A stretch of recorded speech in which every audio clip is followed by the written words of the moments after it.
Rumour was you could crash the ball at 3 a.m. Security was lax at that stage, so you didn't need a sledgehammer. You just climbed over some gate at the back near the cricket pitch, dressed in all your finery, and that was it. The Trinity Ball, the social highlight of the student year, and there you were, in the middle of it, free. That was according to Jason.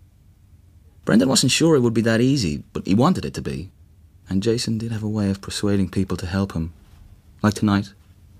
A contact Jason had in the student union had arranged for him and Brendan to crash the ball. No gifts were exchanged, but Brendan gradually came to realise that the contact believed Jason was a close relation of a prominent left-wing politician. Not that Brendan was going to let him know otherwise. He wanted to be at that ball, had to be there, on account of Helen. Helen came from Gweedore, a lilt in her voice, every sentence like music. Brendan tried very hard to make her laugh, and she did. Maybe she was just laughing at him trying to make her laugh, but what did it matter so long as she laughed? Still, when her friend brought up the ball, Brendan didn't know what to say. He had no ticket. But Jason said, of course they were going. Helen seemed pleased. Brendan recovered enough to say he'd see her there. She laughed again and said he might, but the way she said it, you could tell she meant he would. And just like that, Brendan's life had a purpose. He determined to stay in college, even if it meant he had to study economics and business for another 3 years. That afternoon, he set out for the library with a plan. Study, stop studying, crash the ball. Jason gave him a key he'd got from some MPhil who owed him a favour at the door of the Carrel. Then he held his hand out for Brendan's mobile. Even if you turn it off, you'll only turn it on again, he said. Trust me, man, it's only 5 hours, then Party Central. You can do it.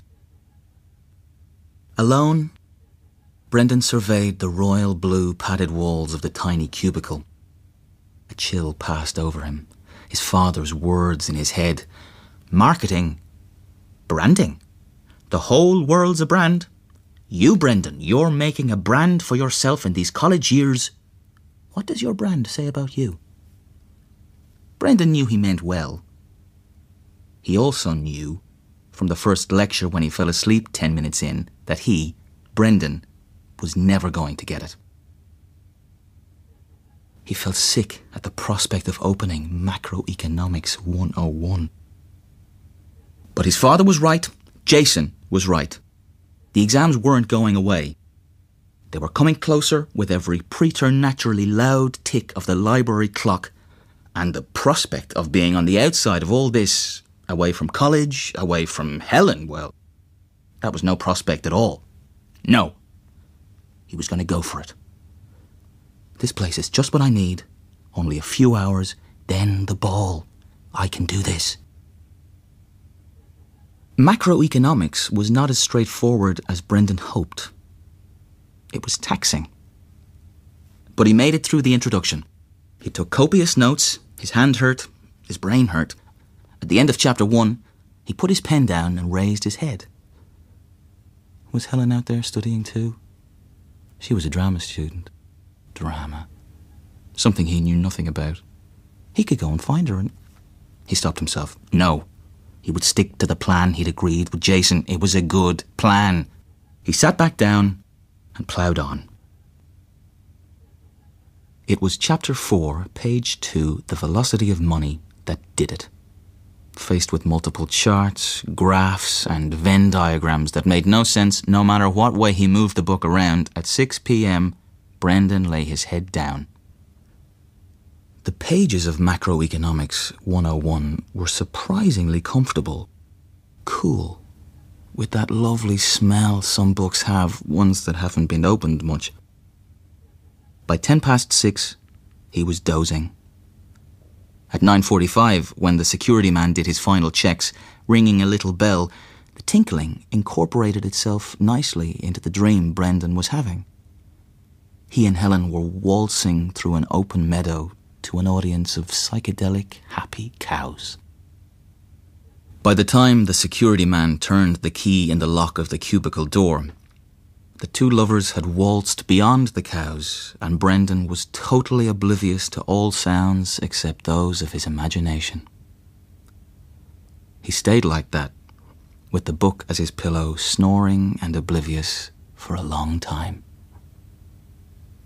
Until... I wanna be the bass line reverberated through the building, jerking Brendan awake. What?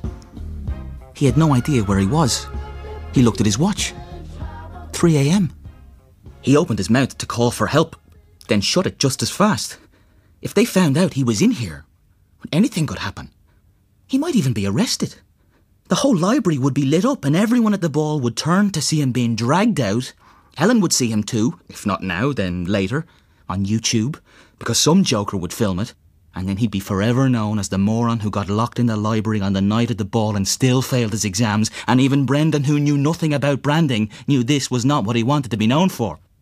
But the music thumping through the floors left him in no doubt that outside, the biggest party of the year was happening. Without him, the party where Helen would now surely be dancing in the marquee, alone. And if he didn't get out there, no.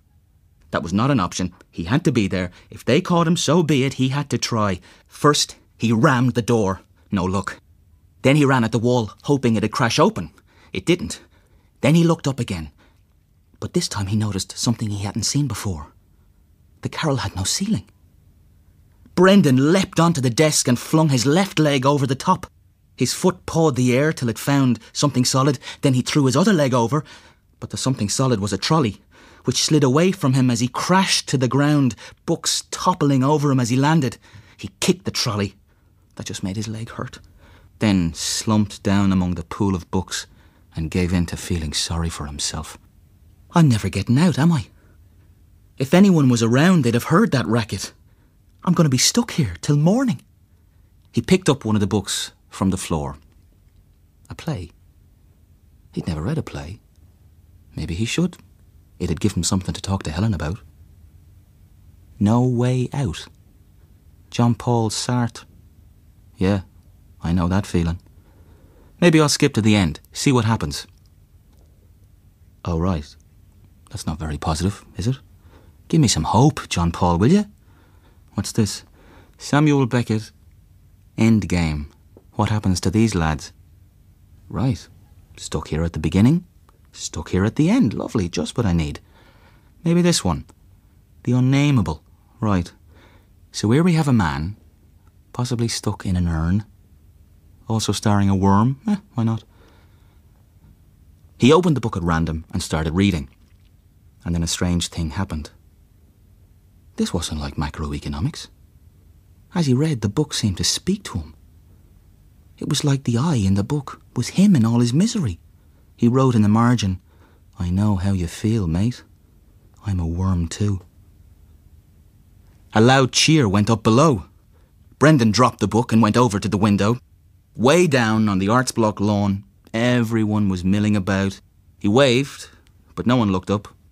4 a.m, Jessie J.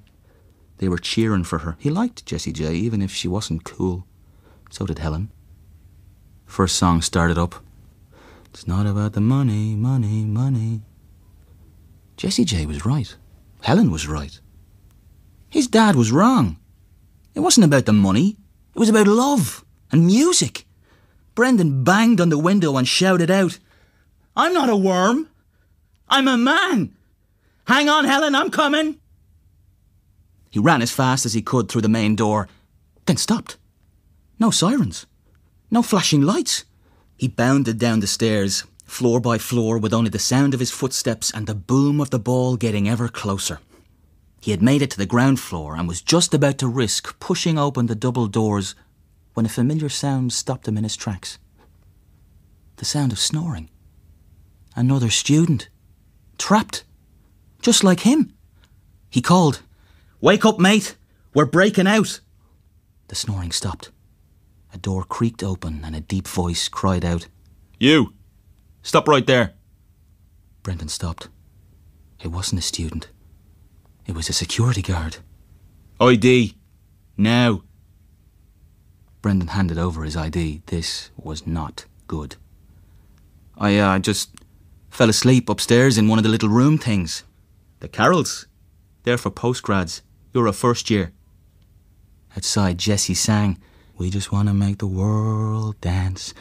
It wasn't fair. He had to get out, but how? In desperation, he asked himself, what would Jason do?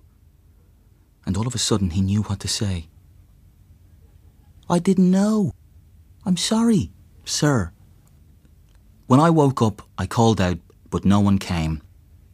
I was a bit shocked because I thought someone, a security guard like yourself, would be supposed to check before locking up. So I just hoped someone would come and patrol at some stage. But no one did. It's fine though. I totally understand. Maybe you fell asleep. Or something. The security man raised an eyebrow. I mean, I fell asleep myself. That's what libraries are for, right? It's just, I'm supposed to be at the ball now. My girlfriend will be worrying. So maybe if we just, forget that we sort of ever met, that would be for the best all round. I mean, imagine if the Book of Kells was in here and you fell asleep. That'd be pretty serious, wouldn't it? A long pause. Finally, the security guard barked, "Get out of here!" And that was it. The night air never smelled so sweet. Brendan took off, sprinting towards the marquee, past groups, dancing on the cobblestones, high heels off, ties askew.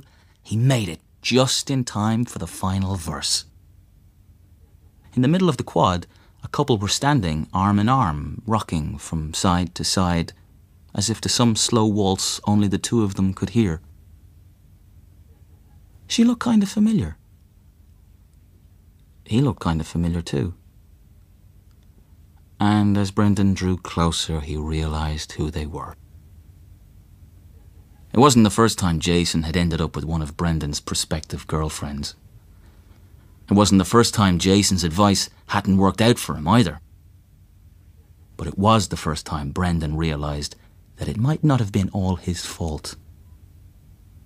He thought about going over to them.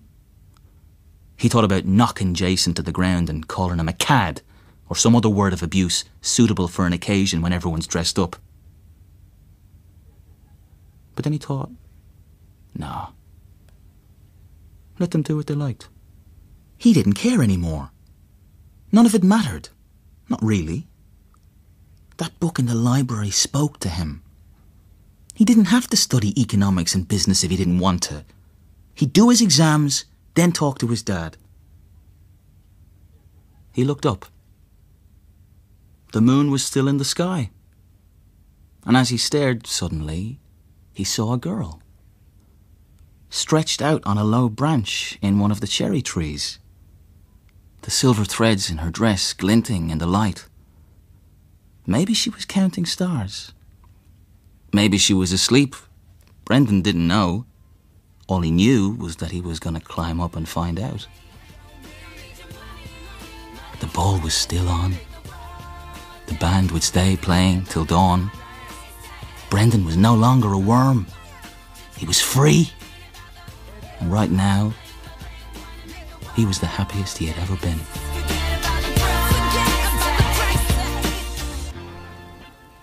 Carrel 16, 5th Floor Ussher Library was written by Gerald Murphy and read by Damien Molony.